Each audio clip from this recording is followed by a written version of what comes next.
Cette vidéo est sponsorisée par Raid Shadow Legends.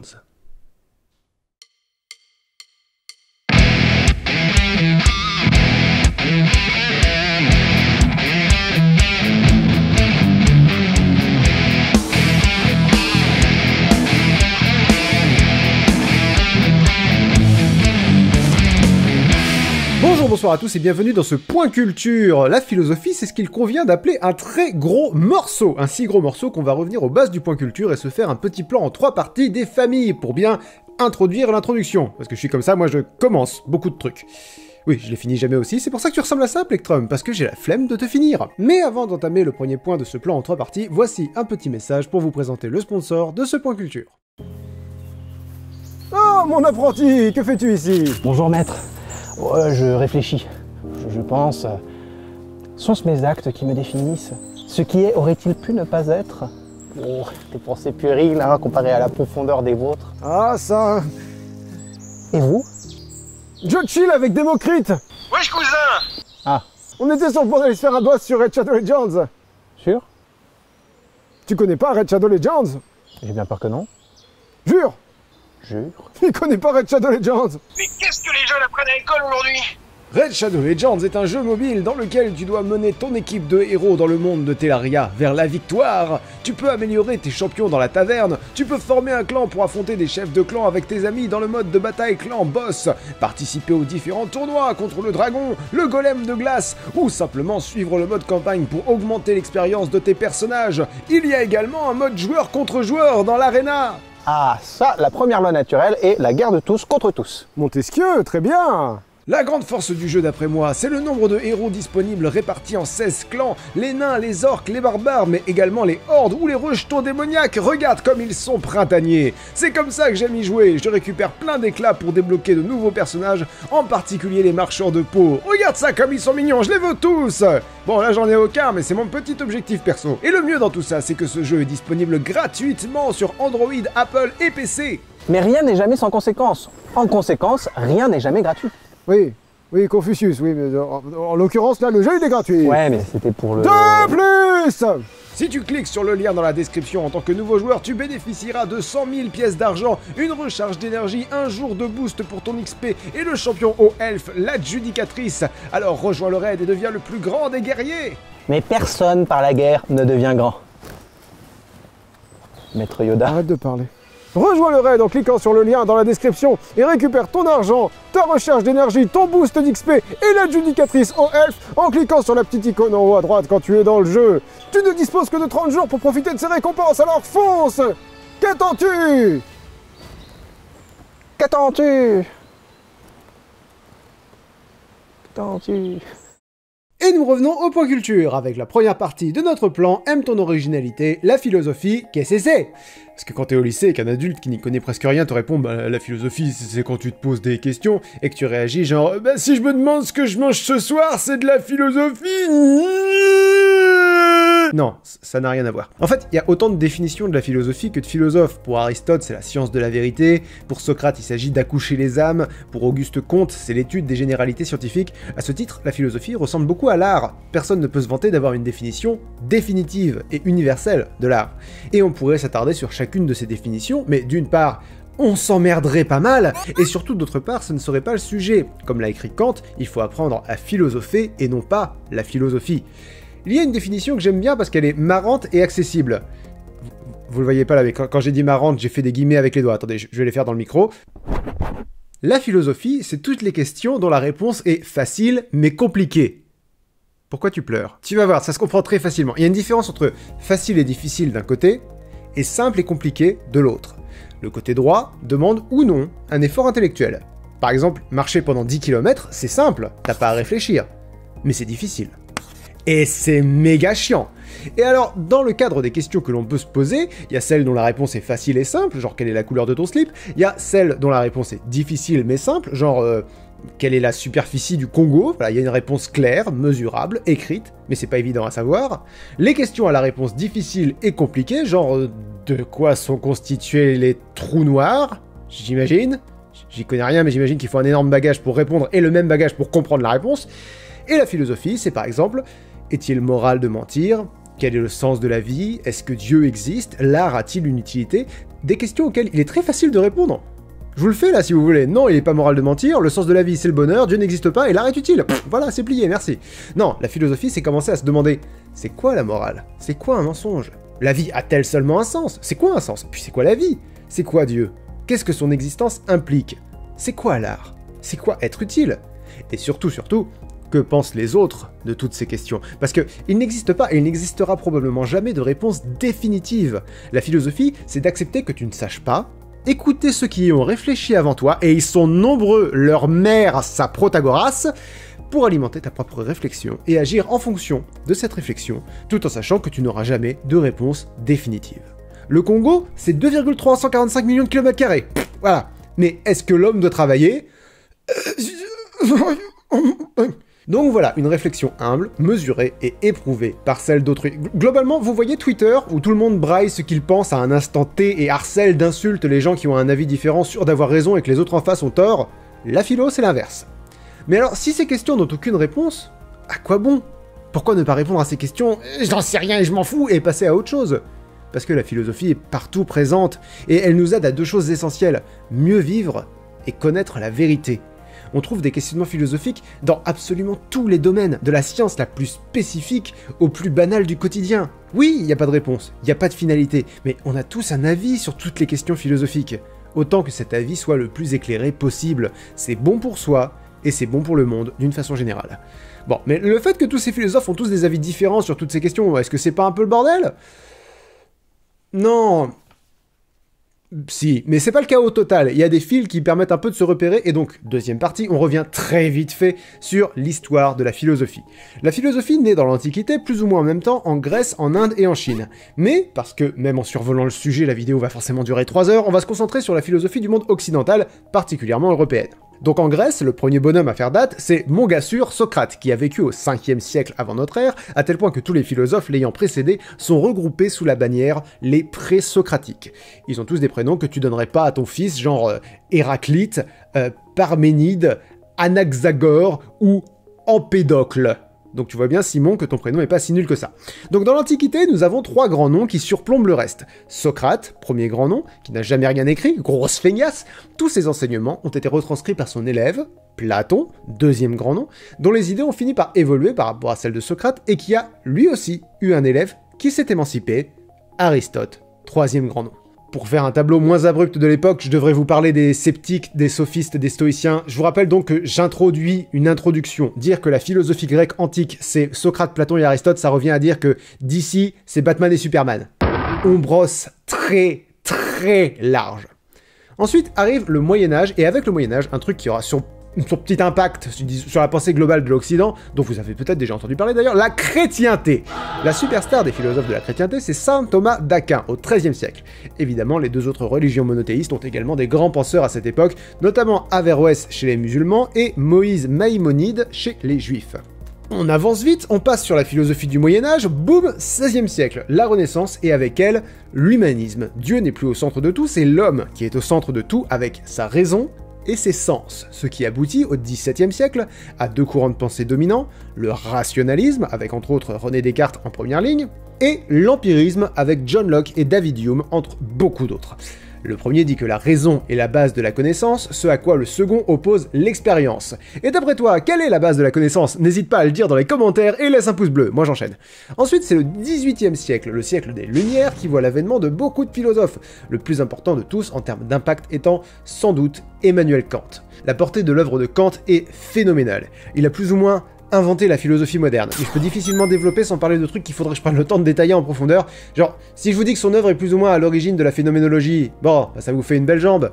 Mais si je vous dis que la phénoménologie, c'est le mouvement de pensée qui constitue à étudier les phénomènes tels qu'ils nous apparaissent, bah voilà, je comprends pas ce que je dis. Vous non plus, on a tous l'air cons, c'est pas agréable, donc on continue. Après Kant, on a le 19e siècle, probablement celui qui a le plus d'influence directe sur notre façon de penser actuelle. Et le philosophe le plus influent de ce siècle le plus influent, je dirais que c'est Georg Wilhelm Friedrich Hegel.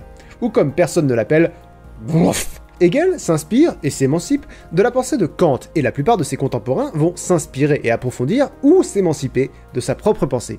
Par exemple, des penseurs allemands comme Kierkegaard, Schopenhauer ou même Marx ont lu Hegel, et ont construit une partie de leur philosophie sur leur accord ou désaccord avec ses écrits. Et enfin arrive le XXe siècle, où globalement les philosophes en ont un peu plein le cul de la métaphysique et veulent repenser la philosophie avec une approche plus concrète, d'où la phénoménologie d'Husserl, qui envisage la philosophie comme une matière scientifique, d'où l'existentialisme de Sartre, qui dit que l'essence d'un individu se limite à ses actions, on va revenir là-dessus, d'où aussi le déconstructionnisme cher aux philosophes de la French Theory, comme Jacques Derrida, Gilles Deleuze, Michel Foucault, Simone de Beauvoir, Claude Lévi-Strauss, Jean Baudrillard et plein d'autres. Et il faut ajouter que le XXe siècle a également été marqué par la découverte de l'inconscient par Freud, qui n'était pas philosophe lui-même, mais dont le travail a eu un énorme impact sur la philosophie. Voilà un petit portrait très grossier de l'histoire de la philosophie, mais on est tous là pour un top 20, toi-même tu le sais, et c'est tellement un gros morceau que le top 20 que je vous propose, c'est 20 philosophes, mais pour chaque philosophe, je ne vais vous parler que d'un concept de sa philosophie. Si vous passez le bac cette année, ça vous fera déjà 20 concepts que vous pourrez manier pour disserter sur à peu près tous les sujets. Enfin, si vous regardez cette vidéo une autre année que celle où elle est sortie, je m'adresse à toi dans le futur. Numéro 1, du coup évidemment, Socrate. Et l'idée de laquelle nous allons parler, c'est l'ironie socratique. C'est pas une idée, c'est une méthode. Globalement, ça consiste à faire chier son interlocuteur. Vous voyez, la philo, parfois c'est simple. Mais il ne s'agit pas de faire chier n'importe comment. Ah, voyez-vous, Socrate a été voir l'oracle de Delphes pour lui demander quel était l'homme le plus sage, pour que cet homme puisse lui enseigner des trucs. Et l'oracle lui a répondu que c'était lui l'homme le plus sage. Alors pour moi, il y a 3 façons de réagir. Il y a celle que j'aurais eue, c'est-à-dire, c'est de l'arnaque cet oracle. Genre je serais arrivé et j'aurais demandé, qui c'est le plus beau? C'est toi le plus beau. Il y a la façon un peu couillon de ressortir bouffi d'orgueil, genre oh, c'est moi le plus sage. Et il y a Socrate qui s'est dit, eh mais attends, mais moi je suis un gros couillon, j'ai rien sur rien. Comment ça peut être moi le plus sage? Oh, mais c'est peut-être ça. Peut-être que je suis sage, parce que je sais que je sais rien. La citation à retenir, je ne sais qu'une chose, c'est que je ne sais rien. On retrouve cette phrase dans l'apologie de Socrate de Platon. Je vous rappelle que Socrate n'a rien écrit lui-même, grosse feignasse. Et Socrate s'est servi de cette sagesse pour aller l'enseigner aux bons habitants d'Athènes, les savants, les puissants, il est tous allés les voir pour leur demander de lui apprendre des trucs dans les domaines dans lesquels ils s'y connaissaient. Et Socrate leur posait des questions jusqu'à les mettre face à leurs contradictions. Genre, alors que Socrate était condamné de corrompre la jeunesse, parce qu'à force de faire chier les gens, il a fini par être condamné à mort, ce con, donc sur le chemin du tribunal, il croise Euthyphron, magnifique. Euthyphron qui vient dénoncer son père parce qu'il a laissé mourir un de ses employés qui avait tué un autre de ses employés. La Grèce antique, c'était assez radical. Donc, Socrate lui demande « Dis donc, tu sembles avoir une assez bonne idée de ce qu'est la piété, mon petit gars ?» Euthyphron lui répond « Ouais, la piété, c'est quand on poursuit les gens qui ont fait une faute. » Socrate lui fait remarquer que quand même, c'est un peu trop spécifique. Euthyphron se reprend donc « Oui, alors, en général, c'est quand on fait ce qui plaît aux dieux. » Socrate lui fait remarquer que c'est un peu con, parce que les dieux ont tous des avis différents sur tout. Du coup, Euthyphron répond, si ça plaît à tous les dieux, c'est pieux, si ça plaît à aucun dieu, c'est impie, et si ça plaît à certains dieux et pas à d'autres, c'est à la fois pieux et impie, ou bien ni l'un ni l'autre. Socrate comprend alors qu'il a un gros jambon en face de lui et il abandonne vite le dialogue. L'ironie du dialogue socratique tient dans le double fait de prétendre d'une part ne rien savoir alors que le philosophe a une idée très claire de là où il veut amener son interlocuteur, et d'autre part dans la flatterie du savoir de cet interlocuteur. Socrate dit « Oh, je sais tellement rien et tu en sais tant, dis-m'en plus !» alors qu'il veut dire « Tes connaissances c'est du vent et je vais te le prouver ». L'anecdote marrante, si j'ose dire, c'est que quand Socrate a donc finalement été condamné à mort, un ami à lui, Criton, vient lui dire « On a tout organisé ton évasion ». Socrate lui dit « Ouais, mais est-ce que ce serait juste que je m'évade ?» Criton défend que oui, et à la fin du dialogue, Socrate lui prouve que non. Donc il laisse tomber. « Socrate, tu prends 1 ou 2 sucres dans ton café ? Qu'est-ce que le sucre ? » C'est ça ? Oh, et qu'est-ce que ça ? Mais c'est simple comme question, tu prends 1 ou 2 sucres ? Oui. Allez, faut que tu meurs, là, c'est pas possible. Numéro 2, Platon, donc. Et quand on veut faire bien, souvent, il faut faire simple. Je vais vous parler de ce que tout le monde sait de Platon, l'allégorie de la caverne, qu'on trouve dans le livre 7 de la République. Des hommes sont enfermés dans une caverne et ne peuvent regarder que le mur du fond. Sur ce mur, il y a les ombres de marionnettes que d'autres hommes font bouger devant un feu. Pour les prisonniers de la caverne, ces ombres sont le monde réel. Mais un jour, l'un de ces prisonniers est libéré de ses liens et il remonte la caverne, d'abord vers le feu, puis distinguant une autre lumière vers l'extérieur. Dans un premier temps, il est aveuglé par toute cette lumière du jour, il ne peut pas regarder les choses en face. Puis ses yeux s'habituent et il voit les choses telles qu'elles sont réellement éclairées par le soleil. Il voit un cheval, par exemple, et se rend compte que ce qu'il appelait cheval jusque-là n'était que l'ombre de l'image d'un cheval. Surexcité par ce nouveau savoir, il retourne dans la caverne pour raconter aux autres prisonniers la vérité, et les prisonniers le tuent, parce qu'ils refusent de le croire. C'est une bien belle petite histoire. Maintenant, si on parle d'allégorie de la caverne, c'est parce que tout est symbolique dans ce récit. Platon utilise surtout cette allégorie pour évoquer ce que sont pour lui les idées, ou le monde intelligible, le monde des idées. Nous vivons dans la caverne, où nous ne figurons que ce que nous voyons est la réalité. La caverne, c'est le monde sensible, le monde des sens, ce que je peux voir, entendre, toucher, etc. Les prisonniers de la caverne sont en fait les prisonniers de leur opinion, du nombre de l'image d'une idée. Le philosophe est celui qui se libère de ses liens pour sortir de la caverne, et l'ascension hors de la caverne, c'est la dialectique. Petite parenthèse rapide, ce genre de mots compliqués, ils sont surtout compliqués parce qu'ils ont une définition légèrement différente d'un philosophe à l'autre, donc là on parle de dialectique au sens platonicien du terme. Chez Platon, la dialectique c'est confronter ses opinions avec d'autres opinions, de façon à dépasser ce niveau d'opinion pour atteindre la vérité, les idées premières qui se trouvent dans le monde intelligible. Et ce monde intelligible, ces idées, sont éclairées par le soleil. L'idée suprême, que même une fois hors de la caverne on ne peut pas regarder en face, et qu'aucune image ne peut réellement représenter, et cette idée d'après Platon, c'est l'idée du bien, avec un B majuscule, comme dans Bazouge la Pérouse. Ça fait beaucoup d'éléments, mais je pense que tout est relativement limpide. Bref, ce que l'on vit, ce que l'on ressent pour Platon, n'est pas la réalité. Genre les 5 chats que j'ai chez moi, ce ne sont pas réellement des chats. Depuis toujours, je le dis que c'est les esprits vengeurs des Incas, mes chats! Non, sans déconner, mes chats ne sont que des représentations sensibles de l'idée de chat, du chat idéal. Pour m'approcher de l'idée de ce qu'est réellement un chat, biologiquement, culturellement, etc., il faudrait que je confronte ce que j'en sais à d'autres qui en savent plus, et que je m'élève au-delà de mon opinion. Mon opinion étant qu'un chat est une petite saloperie qui gratte à la porte de la chambre quand tu dors pour qu'il rentre et qui miaule une fois à l'intérieur quand t'as réussi à te rendormir parce qu'elle veut sortir, tu fais chier poupou, laisse-moi dormir! Numéro 3, on va attaquer Aristote. D'emblée, avec Aristote, on a l'embarras du Schwachs. 50% de ce qu'il a écrit a disparu et il a influencé l'ensemble de la philosophie occidentale avec les 50% qu'il reste. Il a pesé dans le game comme jamais quiconque ne pesa en quelques games. Mais bon, les 50% qui reste, là, Wikipédia m'apprend que ce sont surtout des discours exotériques, des écrits doxographiques et des écrits hypomnématiques. Donc, ça va. Non, allez, je vais vous parler d'un truc simple.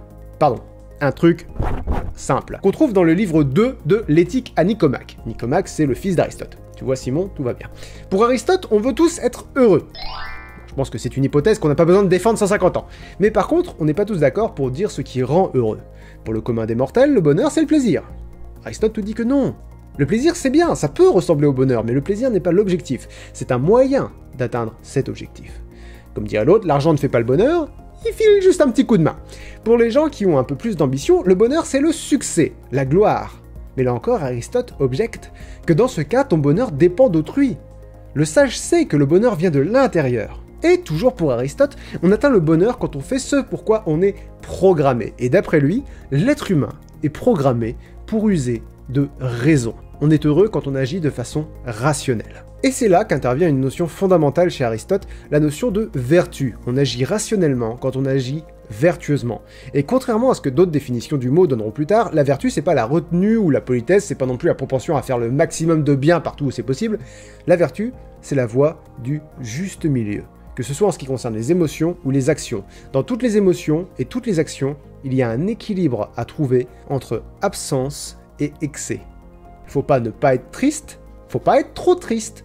Ceux qui connaissent bien leur univers étendu Star Wars ont sans doute déjà fait le rapprochement, mais il faut que je le dise, Aristote a inventé la voie grise des Jedi, simplement. Mais si, bien sûr, bien sûr. Tiens, bah si, on va parler de ça. La première ligne du code Jedi est littéralement « il n'y a pas d'émotion, il y a la paix ».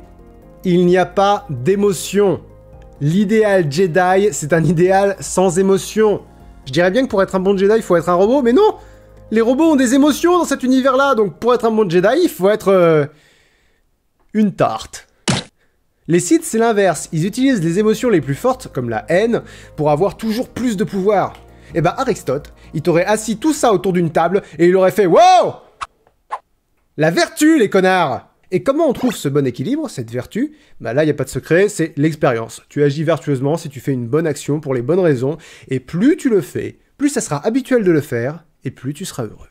Numéro 4, le philosophe dont il ne faut pas avoir peur, Épicure. Faut pas avoir peur d'Épicure, je fais des blagues, c'est mon métier. Épicure, lui, il a lu l'allégorie de la caverne de Platon, et il a dit « Genre, le monde sensible, c'est pas la réalité, je dis bullshit !» Je paraphrase. Pour Épicure, rien n'existe au-delà de ce qu'on ressent.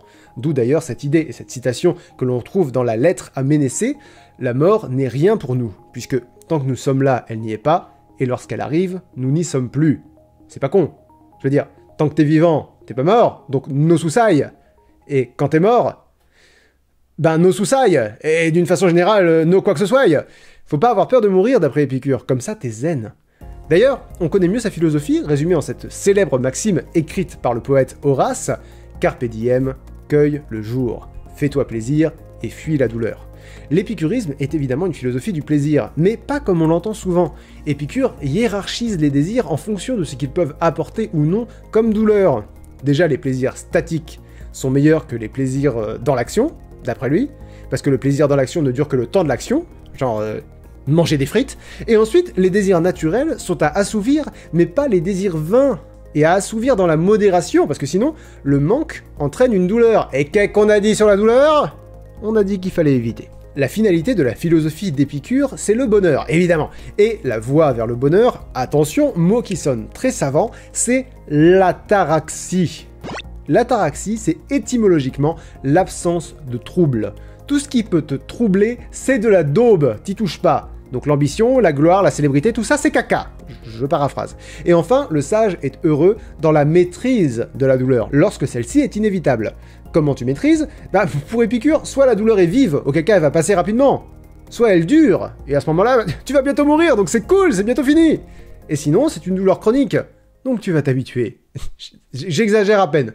Donc je résume, pour être heureux, il faut atteindre l'ataraxie, c'est-à-dire fuir la douleur, en comblant tes désirs naturels avec modération. C'est pas exactement la philosophie de la grosse éclate. Numéro 5, je voulais vous parler du stoïcisme, mais j'avais l'embarras du choix. J'ai hésité avec Sénèque et avec Marc Aurèle, mais finalement j'ai décidé d'aborder Épictète. Ça aurait pu être Épictète, Simon. Ça aurait pu être Épictète. La finalité de la philosophie d'Épictète, c'est pas bien original, c'est le bonheur.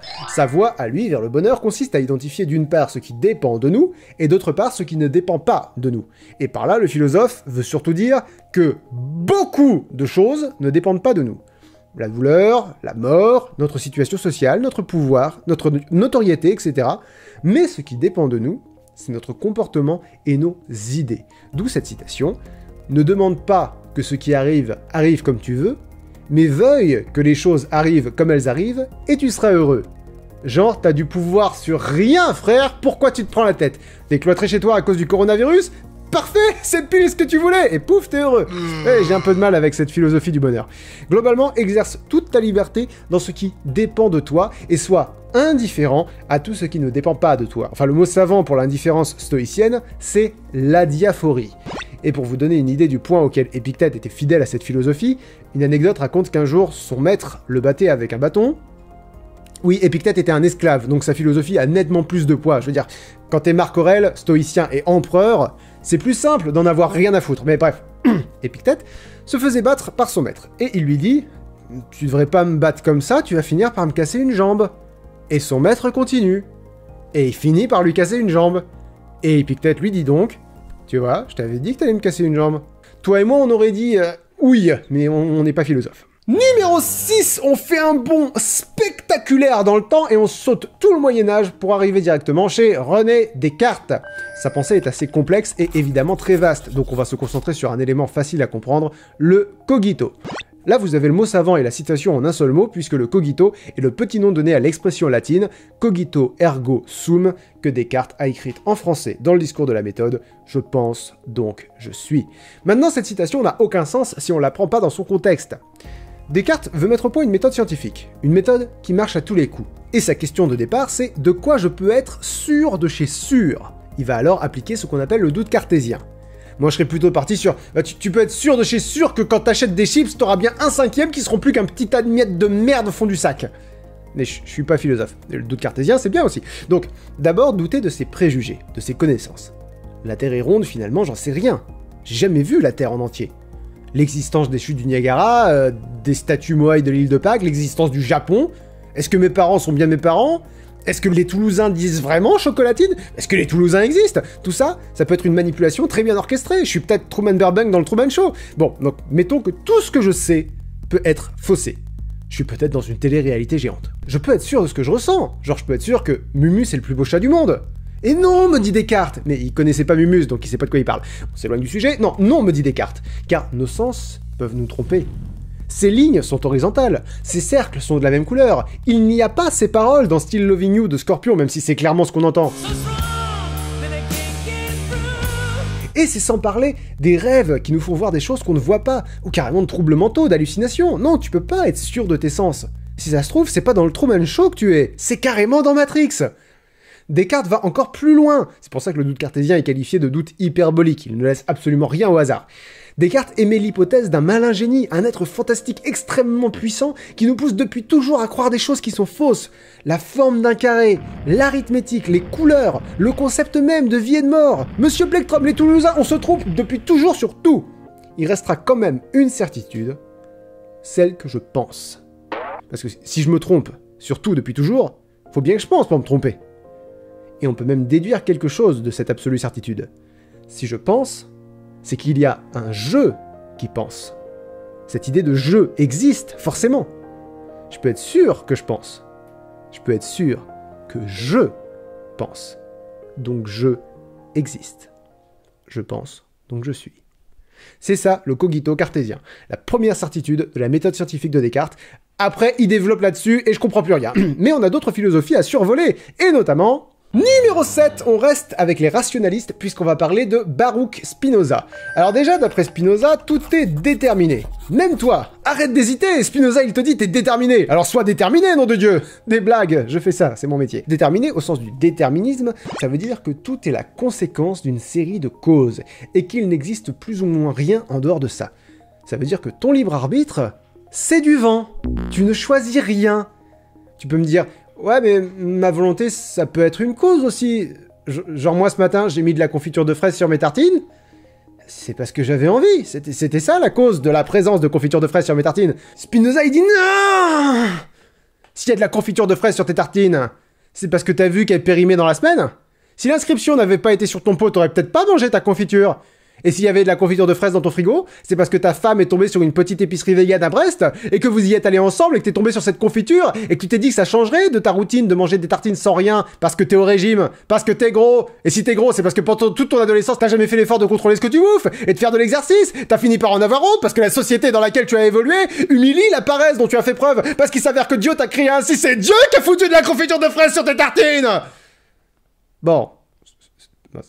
Spinoza est pas très gentil, mais l'idée c'est ça. Si tu as l'illusion d'avoir le choix, c'est parce que tu ignores les causes qui te poussent à faire un choix plutôt qu'un autre. Spinoza écrit dans l'Éthique « Les hommes se trompent quand ils se croient libres. Cette opinion consiste en cela seul, qu'ils sont conscients de leurs actions et ignorants des causes par lesquelles ils sont déterminés. » Mais alors attention, c'est technique, c'est pas parce qu'on n'a pas de libre arbitre qu'on ne peut pas être libre. Mais commandons toute chose à la volonté de persévérer dans son être. D'être, de continuer à être et d'être encore plus. C'est une formulation un peu barbare pour dire que tout a une essence, si vous voulez, une raison d'être, et veut agir pour pouvoir faire ça encore plus. J'ai l'impression que quand j'essaie d'être plus clair, je suis juste moins français. Bon, par exemple, une plante, ça pousse, c'est sa raison d'être, et elle fera tout pour pouvoir pousser le plus possible. Et ben ça, c'est le conatus, l'effort de persévérer dans son être. Et pour Spinoza, le conatus de l'homme, c'est le désir. Nous agissons selon notre désir. D'ailleurs, autre citation importante de Spinoza, « Quand nous nous efforçons à une chose, quand nous la voulons ou aspirons à elle ou la désirons, ce n'est jamais parce que nous jugeons qu'elle est bonne, mais au contraire, si nous jugeons qu'une chose est bonne, c'est parce que nous nous y efforçons, la voulons, aspirons à elle et la désirons. Version plus courte, c'est pas parce qu'un truc est bien qu'on le veut, c'est parce qu'on le veut qu'on pense que c'est bien. Et notre liberté, parce que c'est de ça qu'on parle, c'est quand on est conscient de ce conatus, et qu'on agit en fonction de lui, indépendamment des causes extérieures. Si nous laissons des causes extérieures influer sur notre conatus, ce que réellement on fait tous, nous sommes en proie aux passions. Et donc nous ne sommes pas libres. Les passions, ça vient de l'extérieur. Si tu agis par amour, par pitié, par ambition, ça peut être conforme à ton conatus. Mais ça sera pratiquement une coïncidence, et donc une liberté illusoire. Il faut que tu connaisses ces passions extérieures pour y être moins assujetti et ainsi agir davantage en fonction de ton conatus. Et du coup, ton conatus devient plus précis. C'est le désir de connaître. Et le désir de connaître pour pouvoir connaître. Pour être très imagé, imaginons une boule. La boule, c'est toi. Cette boule est sur une pente et donc elle roule. Ça, c'est son conatus. C'est la boule qui persévère dans son être. Nous, on est des boules qui se disent « J'ai totalement choisi d'aller dans cette direction ». On se dit ça parce que, en agissant conformément à son conatus, la boule éprouve de la joie.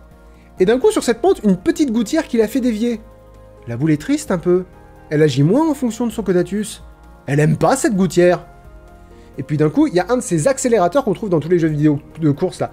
Et la boule va beaucoup plus vite dans le sens de son conatus. Ah, elle adore cet accélérateur. Elle fera tout pour limiter les gouttières et favoriser les accélérateurs.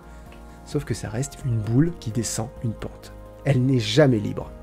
Sa seule liberté, c'est de savoir comment et pourquoi il y a des gouttières, il y a des accélérateurs, comment fonctionne la gravité qui la fait rouler, etc.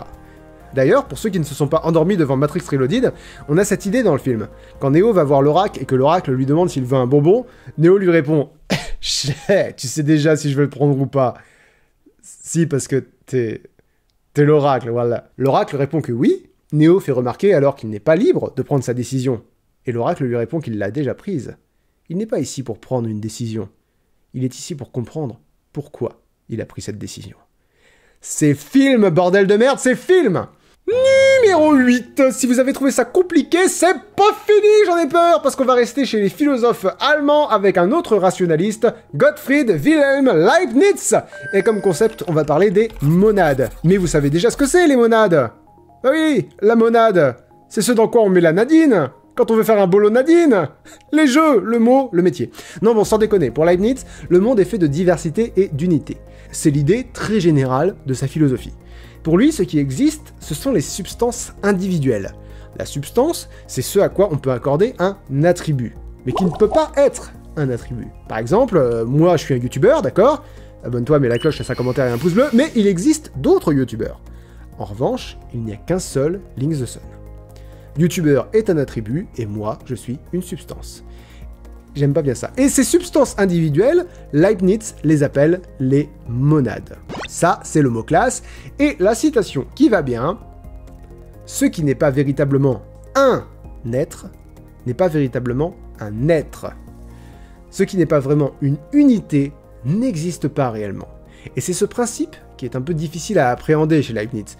Les monades sont son unité métaphysique par opposition à une unité mathématique. Genre, voyez un peu les monades comme l'âme des choses et des êtres. Du coup, les monades ne sont pas physiques, parce que tout ce qui est physique peut être divisé.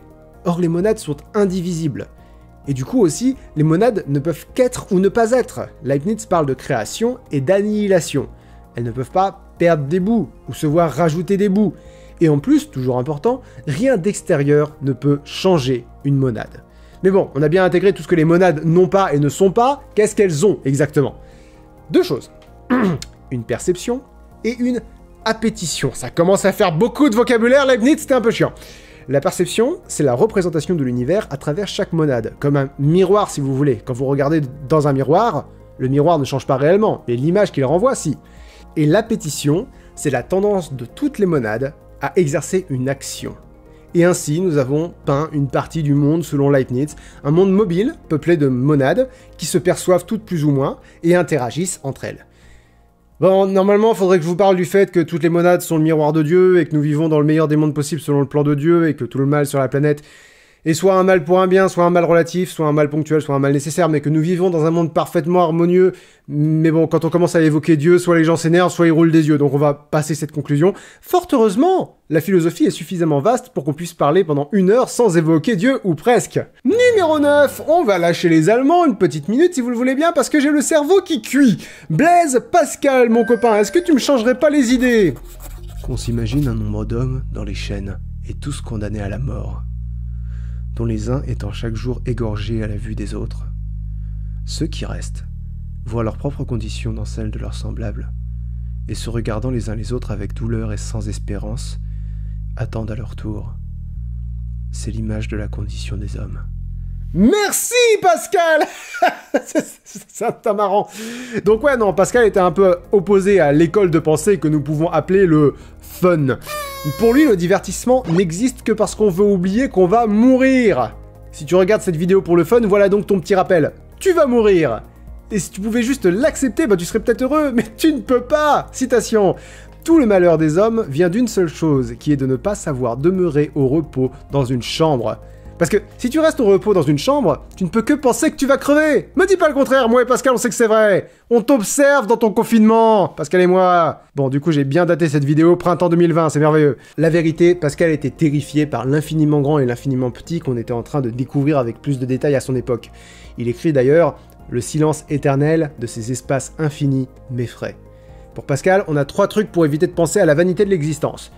L'amour-propre, c'est-à-dire l'amour de soi, que Pascal trouve nul à chier, le moi est haïssable, a-t-il écrit. L'imagination, qui nous permet de remplir notre vide avec du rien, pour faire court, et le divertissement au sens large, c'est-à-dire tout ce qui nous détourne de cette pensée qu'on n'est rien, et qu'en plus on va crever. Mais il ne tient pas à inciter au désespoir malgré tout, parce qu'il y a une chose à laquelle on peut consacrer son existence insignifiante et lamentable. Dieu! Oui, quand j'ai dit qu'on pourrait éviter le sujet, ça va être plus difficile que prévu. Donc ouais, Dieu, c'est le fameux pari de Pascal. Est-ce qu'il vaut mieux croire en Dieu ou non? Pascal en fait le pari parce que si Dieu existe, on aura accès à une vie éternelle et infiniment bonne dans l'au-delà pour compenser le fait que notre vie terrestre n'est finalement qu'un tout petit tas de merde.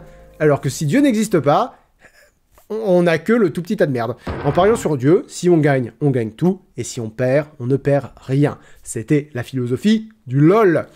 Ce point culture n'est pas terminé, mais ça fait déjà bien longtemps qu'on est là et on a tous besoin de respirer un peu, donc je vous propose de nous arrêter là pour aujourd'hui et de nous retrouver très bientôt pour la deuxième partie de ce point culture. N'oublie pas de t'abonner à Link the Sun en cliquant sur ma tête à droite, et pour ne pas rater cette deuxième partie, active les notifications. Tu peux aussi t'abonner à Linksoft, mon autre chaîne, en cliquant sur ma tête à gauche, retrouver la playlist des points culture en bas à gauche et la dernière vidéo sur ma chaîne en bas à droite. Je vous souhaite une très bonne fin de journée, suivez votre codatus, monade que vous êtes, ciao!